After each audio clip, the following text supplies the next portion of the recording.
Ju përshëndes të gjithë vetë ndërruar shikues, është edicioni lajmeve në News 24. 2 kushërinj janë shpallur në kërkim nga policia pas ngjarjes së ndodhur dje në Kamës, ku një 38 vjeçar u plagos me sende të forta. Do të lidhem tani me Iglit Çelmetën për më tepër informacione. Iglit, përshëndes, çfarë detajesh janë për të ditura?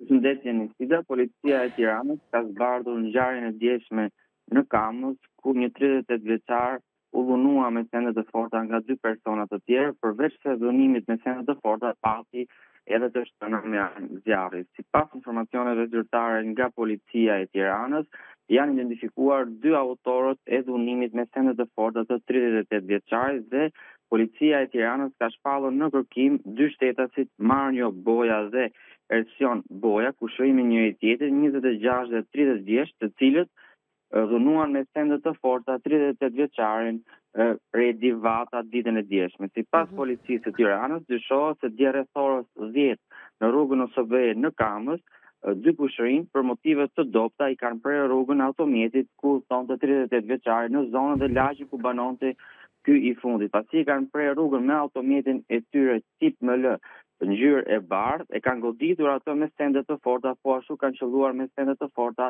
edhe automjetin e 38 vjeçarit. 38 vjeçari, i cili mbeti i plagosur, ka marrë mjekim në spitalin e Tramës dhe ndodhet jashtë rrezikut për jetën. Pasi kanë dhunuar 38 vjeçarin, 2 autorë, 2 kushërinj janë larguar nga vendi i ngjarjes. Më pas, policia pasi ka identifikuar 2 autorët, ka ushtruar kontroll në banesat e këtyre të fundit dhe në banesën e shtetasit Mario Boja, shërbimet e policisë gjetën një armë zjarri, pistolet, e cila ishte me leje dhe një sasi municioni luftarak, të cilët u sekuestruan në cilësinë e provës materiale. Por se arriti policia e shtetit të identifikonte 2 autorët e dyshuar të kësaj ngjarje, pas sekuestrimit të kamerave të sigurisë në zonë dhe këqyrjes së tyre, është bërë i mundur identifikimi i automjetit të 2 autorëve dhe më pas autorët kishin një biznes në të cilin i jepnin dhe shisin makina me qira dhe makinën tip ML që kanë përdorur në ngjarje janë larguar dhe e kanë hedhur në Facebook pra në Instagram dhe është identifikuar pra ky automjet i cili është hedhur në Instagram dhe Facebook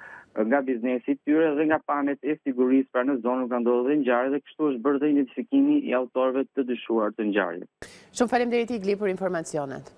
Faleminderit juve. 2 persona mbetën të plagosur pas një aksidenti në segmentin rrugor Elbasan rreth rrotullimi, bëhet fjalë për rreth rrotullimin e brenda sheshit, ku një automjet që qarkullonte me shpejtësi tej normave të lejuara u përplas fillimisht me një mjet që transportonte mbeturinat urbane. Mandej në tentativë parakalimi, automjeti tip Benz ML u përplas me një makinë tjetër që po ashtu ishte në lëvizje. Nga përplasja e fortë mbeti lënduar shoferi i mjetit që shkaktoi aksidentin dhe pasagjeri që udhëtonte me të cilët u dërguan me urgjencë në spitalin rajonal të Elbasanit dhe janë jashtë rrezikut për jetën. Policia ka dokumentuar provat në vendin e aksidentit për të përcaktuar shkaqet e tij.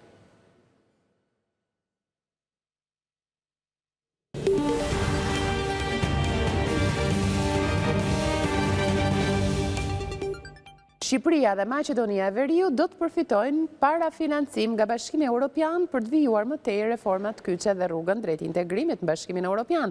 Komisionerja për zgjerimin në Bashkimin Evropian Marta Kos ka dhënë lajmin e mirë përmes një postimi në rrjetin social X. Komisionerja Kos shkruan se Shqipëria dhe Maqedonia e Veriut do të marrin para financimin sipas planit të BE-s. Sipas komisioneres, kjo do të nxjisë zbatimin e reformave kyçe për të nxitur rritjen, përmirësimin e jetës së qytetarëve dhe afrimin e vendeve me Bashkimin Evropian. 74% e europianëve në të gjitha shtetet anëtare besojnë se vendi i tyre ka përfituar nga anëtarësimi në Bashkimin Evropian. Të dhënat janë mbledhur nga një sondazh i Eurobarometrit. Ky është rezultati më i mirë i regjistruar ndonjëherë që kur kjo pyetje u bë për herë të parë në vitin 1993.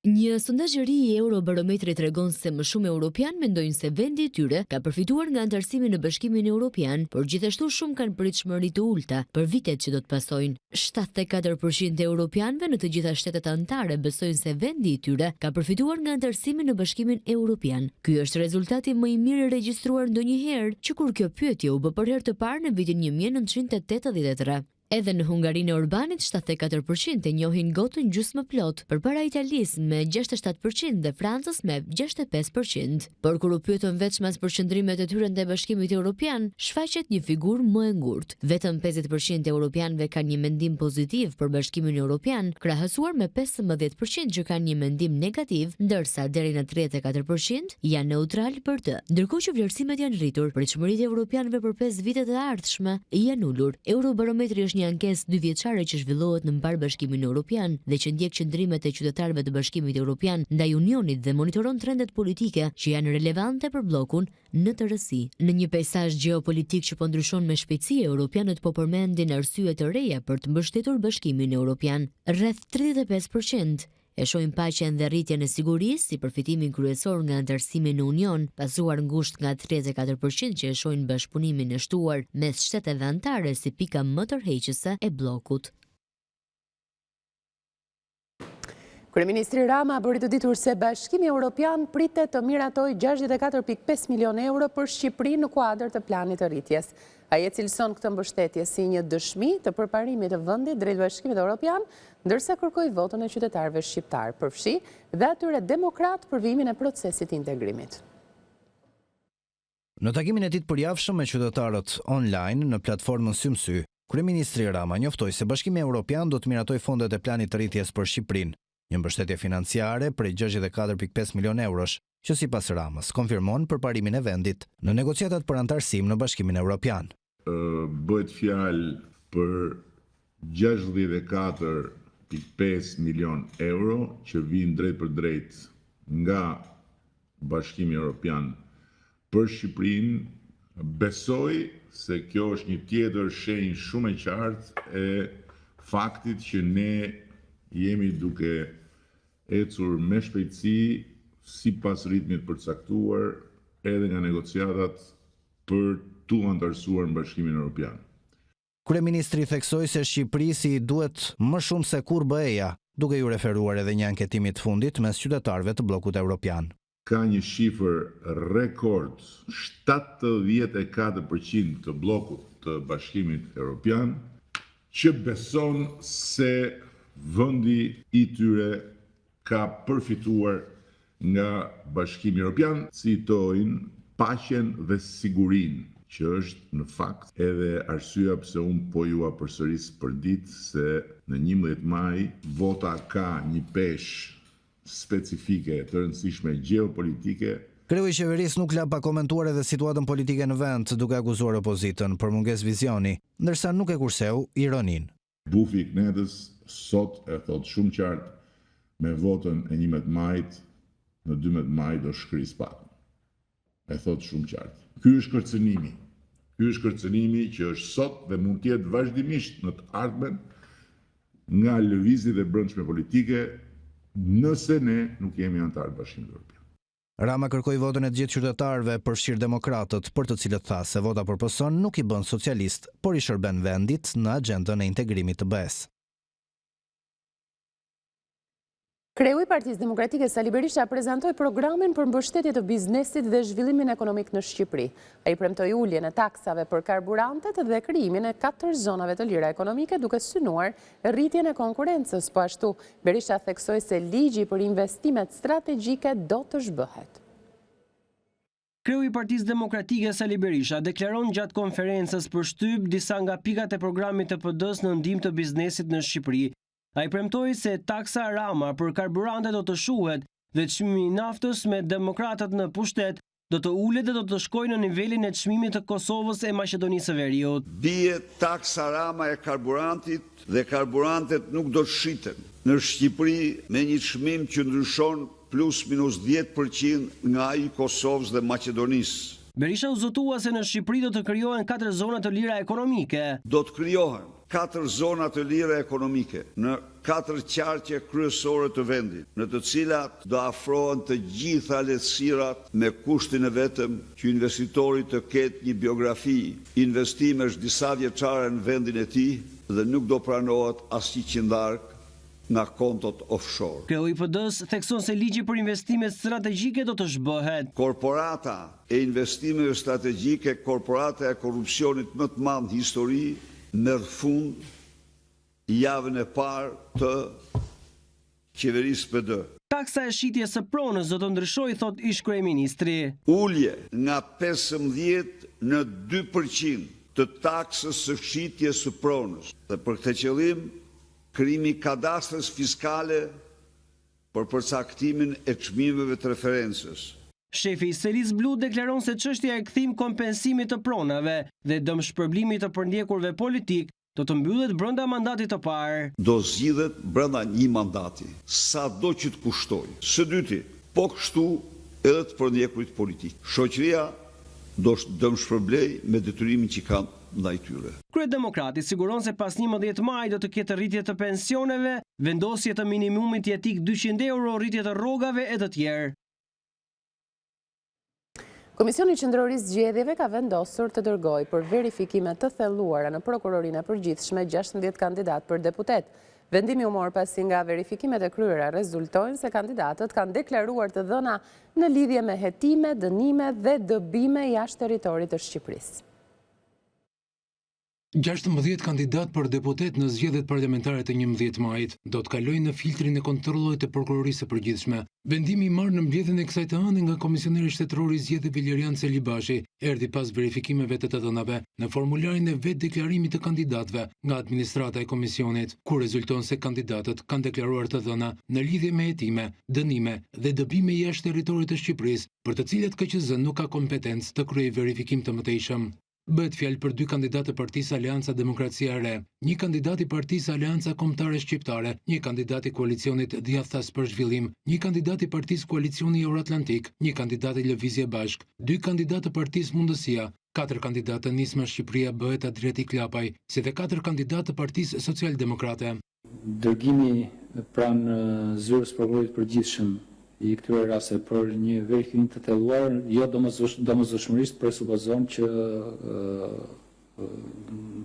ndonjëri prej tyre mund të jetë në kushtet e ndalimit, por deklarimet që kanë bërë ata janë shkak ligjor për ne për të vijuar me këtë procedurë. Gjithashtu, Komisioni Qendror i Zgjedhjeve vendosi që procesi i numërimit të votave të shqiptarëve jashtë vendit do të zhvillohet në Parkun Olimpik në Tiranë. Kryekomisioneri Ilirian Celibashi theksoi se i gjithë procesi do të jetë në mbikëqyrjen e partive pjesë e zgjedhjeve, por edhe të vëzhguesve vendas, ndërkombëtar dhe të medias. Dhe besoj që ambienti kënaq nga çdo pikpamje interesat e të gjithë grupeve. Dhe më së shumti ndihmon edhe Komisioni Qendror të Zgjedhjeve për ta organizuar ashtu sikurse do duhet këtë proces nga pikpamja teknike. Në platformën elektronike të regjistrimit, rezulton se janë regjistruar në listën e zgjedhësve nga jashtë territorit të Shqipërisë 245.808 shqiptar. Shpërndarja gjeografike e shqiptarëve të regjistruar përfshin të gjitha kontinentet. Kryetaria e Parlamentit Elisa Spiropali ka zhvilluar takime në Parlamentin e Holandës, ku është pritur nga kryetari i Dhomës së Përfaqësuesve dhe kreu i Senatit. Spiropali nënvizoi thellimin e marrëdhënieve mes së dy vendeve, veçanërisht në fushën e mbrojtjes. Gjatë vizitës zyrtare që po zhvillon në Parlamentin holandez, kryetaria e Kuvendit Elisa Spiropali u prit në një takim të përbashkët nga kryetari i Dhomës së Përfaqësuesve Martin Bosma dhe kryetari i Senatit Jean Anton Bruyin. Spiropali vlerësoi marrëdhëniet e mira mes dy vendeve, ndërsa theksoi rëndësinë e ruajtjes dhe zgjerimit më tej të këtij bashkëpunimi. Pozita strategjike e Holandës në Bashkimin Evropian dhe roli i fuqishëm në organizatat ndërkombëtare përbën një oportunitet për realizimin e ambicjeve tona për integrimin evropian dhe kontributi në përballimin e sfidave globale, tha Spiropali. Ajo nënvizoi gjithashtu se në kontekstin e zhvillimeve aktuale në marrëdhëniet ndërkombëtare, bashkëpunimi mes dy vendeve mund të përfshijë edhe rivitalizimin e industrisë sonë ushtarake dhe mbrojtëse në kuadrin e programit për riarmatimin e Evropës. Kryeparlamentarja vlerësoi mbështetjen e Holandës për rrugtimin evropian të Shqipërisë dhe ndau me homologët objektivin kombëtar strategjik për përfundimin e negociatave teknike të antarësimit brenda vitit 2027 dhe antarësimin brenda 2030-s. Ne synojmë të zhvillojmë 2 konferenca ndërqeveritare mes Shqipërisë dhe Bashkimit Evropian në muajt prill dhe qershor gjatë presidencës polake, tha Spiropali, duke shtuar se do të zhvillohen edhe 2 konferenca ndërqeveritare gjatë muajve tetor dhe dhjetor gjatë presidencës daneze.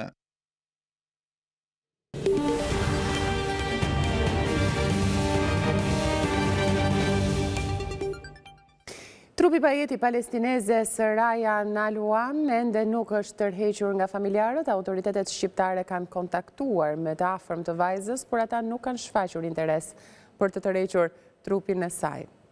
24 vjeçaria u gjetë vrarë disa javë më parë në banesën e Marrë me Qira në Tiranë dhe autori dyshuar i krimit është babai i saj, Fadi Aluan, me të cilin erdhi në Shqipëri. Familjarët e 24 vjeçares palestineze Rayan Aluan, e cila u vra nga babai i saj në një shtëpi të Marrë me Qira në kryeqytet, me gjas nuk do ta tërheqin trupin e saj të pajet për ta përcjellë për në banesën e fundit. Burime pranë policisë thanë se përmes oficerëve të kontaktit janë informuar të afërmit e vajzës, por asnjë prej tyre nuk ka paraqitur kërkesë apo interes për ta tërhequr trupin e pajet. Viktima vion të mbahet në morgun e Tiranës dhe nëse brenda afateve ligjore nuk do të tërhiqet nga familjar apo të afërm, ajo do të varroset në Tiranë. Rayan dhe Fadi Aluan bëritën në Rinas më datë 19 shkurt dhe u vendosën në një banesë me Qira në rrugën Gjon Muzaka në kryeqytet. Sipas hetuesve, Fadi Aluan, pasi vrau 24 vjeçarin me disa goditje thike, më datë 22 shkurt u largua nga Shqipëria në drejtim të Greqisë e prej andej në Amsterdam. Trupi pajeti 24 vjeçares nënë e 2 fëmijëve u gjet nga pronarja e banesës që kishin marrë babebi me Qira, 5 ditë pasi autori dyshuar i krimit ishte larguar nga vendi. Fillimisht u raportua se bashorti kishte vrarë gruan, por hetimet zbuluan se Rayan Aluan ishte vrarë nga babai i saj 49 vjeçar. Fadi Aluan është për momentin një nga emrat e shumë kërkuar për vrasje, ndërsa policia është duke vijuar hetimet për të hedhur dritë mbi motivin e krimit tronditës. Një moshuar është qelluar me thik mbrëmjen e shkuar në ambientet e një lokali në Berat. Policia tha se ngjarja ndodhi në lagjen Çelepias, ku 37 vjeçari Aslan Fetiu qelloi me thik shtetasin TB 85 vjeç, i cili ndodhet në spital. Mosohet se autori ka hyrë në lokal dhe ka kërkuar një shtetas, por pasi kanë thënë se nuk ndodhe në ambientet e lokalit, autori ka filluar të shaj klientët, pas kësaj është ngritur i moshuari klient në lokal dhe i ka kërkuar të dali jashtë dhe autori e ka qelluar me thik. Në vendngjarje kanë shkuar shërbimet e policisë që po kryen krehjen e zonës për kapjen e autorit të dyshuar. Burimet zyrtare policore konfirmojnë se grupi hetimor po vijon punën për zbardhjen e plotë të rrethanave të ngjarjes dhe për këtë janë marrë edhe kamerat e sigurisë të biznesit dhe bizneseve përreth. Do të shkëputemi për një hapësirë publicitare.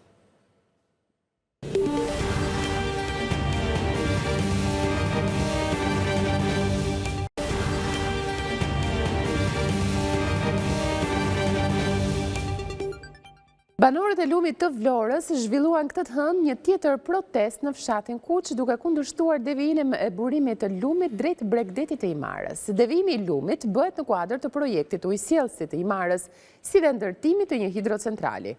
Banorët thonë se ky projekt rrezikon të ardhmen dhe zhvillimin e gjithë zonës së lumit të Vlorës. Banorët e lumit të Vlorës, që përfshin më shumë se 30 fshatra përgjatë lumit Shushica, u mblodhën në një protest në fshatin Kuq për të disatën herë gjatë 2 viteve, ndërsa kundërshtojnë devijimin e burimit të lumit drejt Bregdetit të Himarës. Devijimi i lumit bëhet në kuadër të projektit ujësjellësit të Himarës, si dhe ndërtimit të një hidrocentrali. Ky projekt është ideuar, projektuar dhe po realizohet pa bërë konsultime me banorët e zonës që preken nga rrjedhja e ujit të lumit. Banorët thonë se janë të vendosur të luftojnë deri në fund që të bëjnë të mundur që ky projekt që rrezikon të ardhmen e gjithë zonës së lumit të Vlorës të mos realizohet. Përgjegjësi e mbi të gjitha le ta çojmë këtë mesazh tek vetë brezat që vinë, se ne u ngritëm. Njëkohësisht me protestat, çështja prej disa muajsh po ndiqet edhe në rrugë ligjore në gjykatën administrative Lushnjë. Gjithashtu është kundërshtuar edhe nga organizata ambientaliste vendase e të huaja që merren me mbrojtjen e ekosistemeve dhe parqeve të mbrojtura, si Parku Kombëtar i lumit të vetëm të egër në Europë, Vjosa, dhe degët e saj ku kryesori është Shushica. Në Shkodër janë rritur rastet e personave të prekur nga tuberkulozi, ku numërohen 15 deri në 20 raste të reja në vit. Në ditën botërore të tuberkulozit, mjekët bëjnë apel që qytetarët të ndërgjegjësohen dhe të kryejnë vizitat shpeshta, ndërsa bëjnë me dije se tuberkulozi nuk është më një sëmundje vdekjeprurse. Rastet e personave të prekur me tuberkulozë në Shkodër kanë pësuar rritje vitet e fundit. Në ditën botërore të tuberkulozit, mjekja pneumologe Genta Smaja thotë se numërohen rreth 15 deri në 20 raste të reja në vit, një shifër që cilësohet e lartë. Shqetësues mbetet fakti që të prekur janë edhe moshat e reja.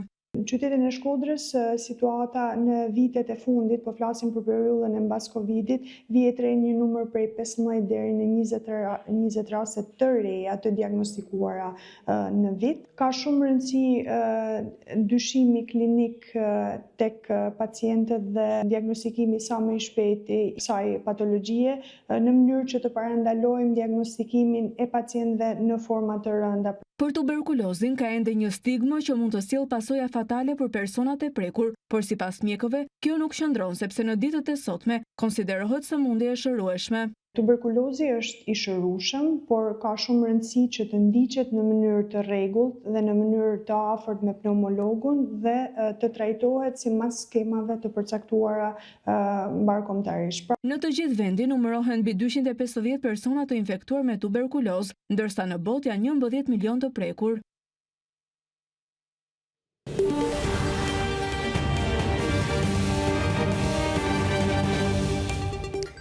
Në 26 vjetorin e bombardimeve të NATO-s, në Serbi, mira njerëz u mblodhen në një protest në Beograd kundër zhvillimit të një kompleksit luksoz nga kompania e investimit të Jared Kushner, dhëndri të presidentit të Shteteve të Bashkuara Donald Trump.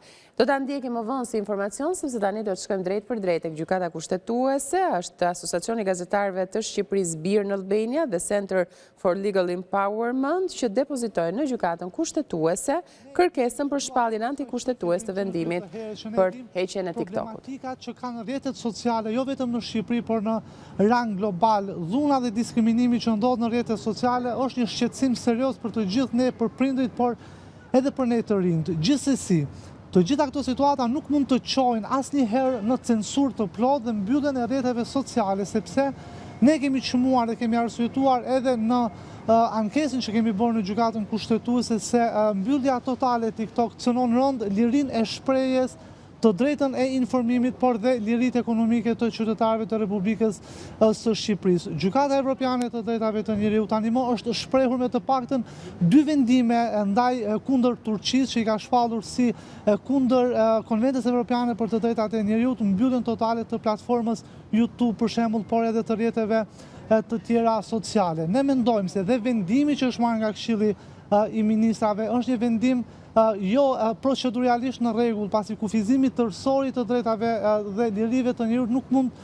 të bëhet me vendim të Këshillit të Ministrave, por nëse do ta kishin seriozisht të situatë, mund ta çonin, ta diskutonin në komisionet parlamentare, në parlament dhe ta miratonin edhe në parlament, pra për të pasur mundësi për të diskutuar në mënyrë të gjerë. Për neve personalisht edhe procesi i pyetjes së prindërve, pra që ka deklaruar Këshilli i Ministrave, ka qenë një proces tërësisht jo transparent dhe mënyra se si është bërë kjo, qëllimi kryesor për neve është kufizimi i të drejtave, kufizimi i lirisë së shprehjes fillimisht dhe më pas kufizime të tjera. Ne jemi shpresplot, ne jemi besim plot që anëtarët e gjykatës kushtetuese nuk do ta lejojnë që kjo gjë të kalojë, nuk do ta legjitimojmë këtë, sepse kjo do të përbëj rrezik jo për mbylljen e TikTokut në Shqipëri, do të krijohet një precedent i rrezikshëm që mund të çojë në mbylljen e rrjeteve të tjera sociale, por edhe një ditë të bukur, pra në fikjen totale të internetit nga kushdo qeveri, nga qeveria e tanishme dhe nga qeveritë e tjera që mund të vinë në të ardhmen. Ndaj nuk duhet krijuar precedente të rrezikshme për demokracinë dhe për lirinë e shprehjes. Ne dimë që liria e medias dhe liria e shprehjes fatkeqësisht është në sulm kohët e fundit nga pothuajse të gjitha shtetet me drejtues autoritarë, por ne duhet t'i sfidojmë, ne duhet t'i sfidojmë së brendshmi tek gjykata kushtetuese, por padyshim edhe nesër në gjykatën evropiane për të drejtat e njeriut, nëse 8 anëtarët aktual të gjykatës kushtetuese vendosin për ta legjitimuar këtë vendim të keq dhe të rrezikshëm nga ana e Këshillit të Ministrave.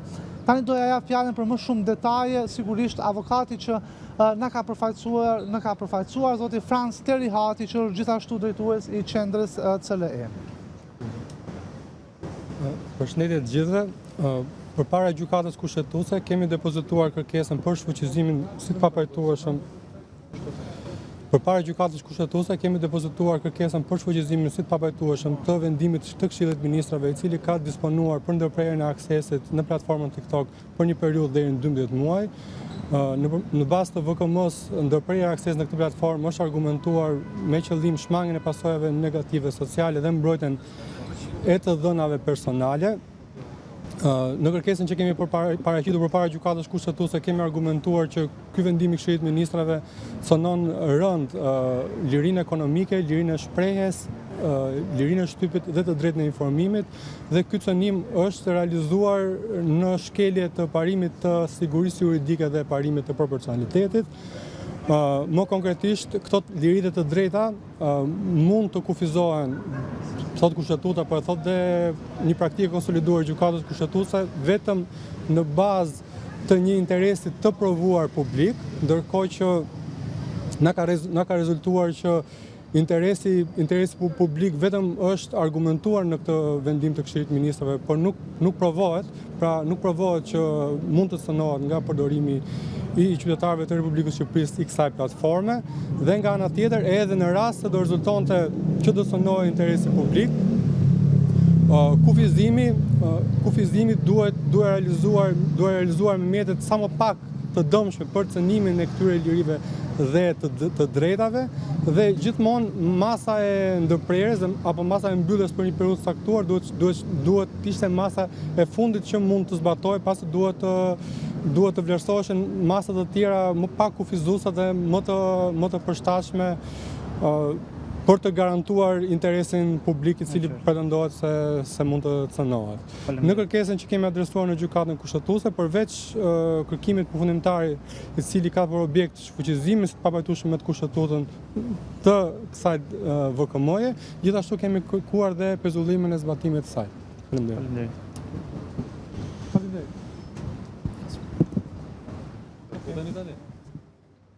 Ishim drejt për drejt me gjykatën kushtetuese, ndërkohë do të vijojmë me lajmet në 26 vjetorin e bombardimeve të NATO-s në Serbi.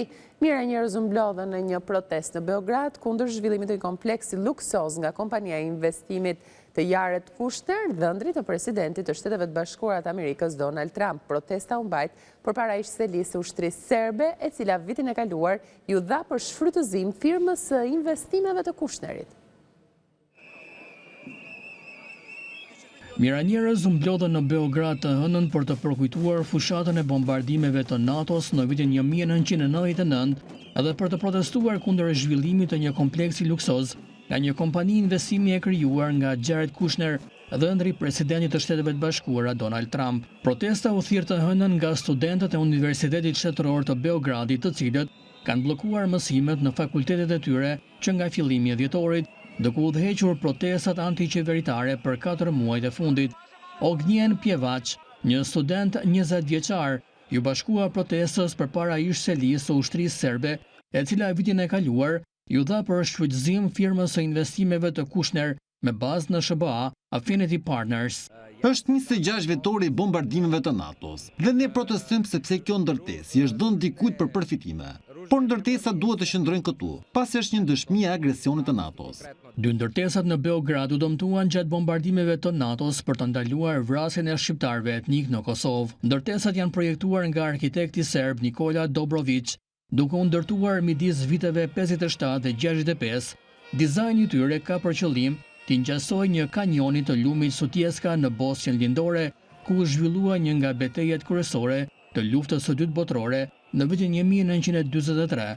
Ndërtesat duhet të kishin mbetur si monument kulture të mbrojtura nga shteti, tha për Reuters Predrag Janić, 61 vjeç, i cili mori pjesë në protest. Autoritetet serbe dhe firma e investimeve e Kushner me bazë në SBA Affinity Global Development nënshkruan një marrëveshje për shfrytëzim për një periudhë 99 vjeçare vitin e kaluar, duke lejuar kompaninë të rindërtonte 2 ndërtesat që ndodhen në Beograd dhe që strehonin selinë e ish ushtrisë popullore jugoslave, duke i shndërruar ato në gradacela luksoze.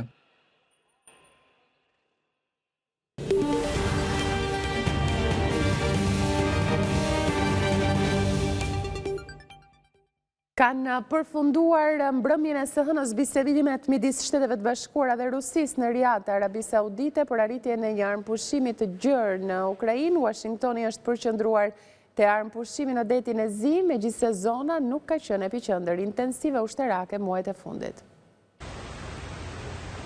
Zyrtarët rus dhe amerikan përfunduan bisedimet në Arabinë Saudite të hënën me qëllim arritjen e përparimit drejt një armëpushimi të gjerë në Ukrainë. Washingtoni synon një marrëveshje të veçantë armëpushimi detar në detin e Zi përpara se të sigurojë një marrëveshje më të gjerë. Pamjet treguan delegacionin rus duke u larguar nga vendi i takimit dhe duke pozuar për foto përpara se të hipnin në makinat e tyre.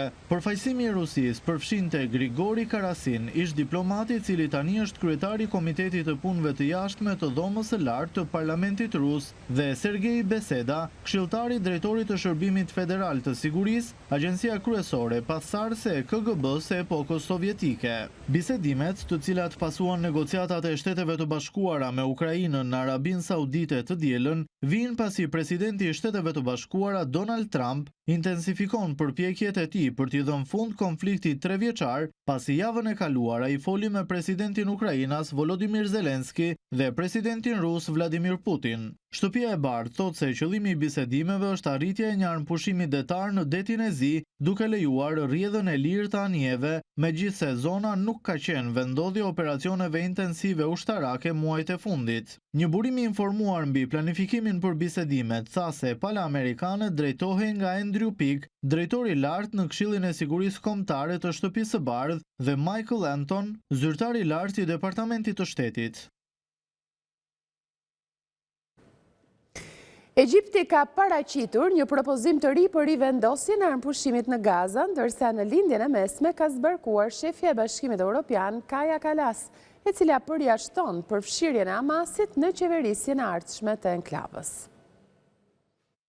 Egjipti ka paraqitur një propozim të ri që synon rivendosjen e marrëveshjes së armëpushimit në Gazë në burimet e sigurisë për Reuters të hënën, ndërsa autoritetet shëndetësore palestineze thanë se sulmet izraelite vranë të paktën 65 njerëz në enklavë në 24 orët e fundit. Propozimi bori javën e kaluar pasoj një përshkallëzim të dhunës pasi Izraeli rifilloi operacionet ajrore dhe toksore kundër militantëve të Hamasit më 18 mars, duke i dhënë fund një periudhe 2 mujore të qetësisë relative pas 15 muajsh luftë. Plani egjiptian kërkon që Hamasi të lirojë 5 pengje izraelite çdo javë, ndërsa Izraeli zbaton fazën e dytë të armëpushimit pas javës së parë, thanë dy burime të sigurisë. Hamasi ban ende 59 pengje, ndërsa 24 prej tyre mendohet se janë ende gjallë, mes më shumë se 250 personave që kapej në sulmin e tij ndërkufitar në Izrael më 7 tetor të vitit 2023.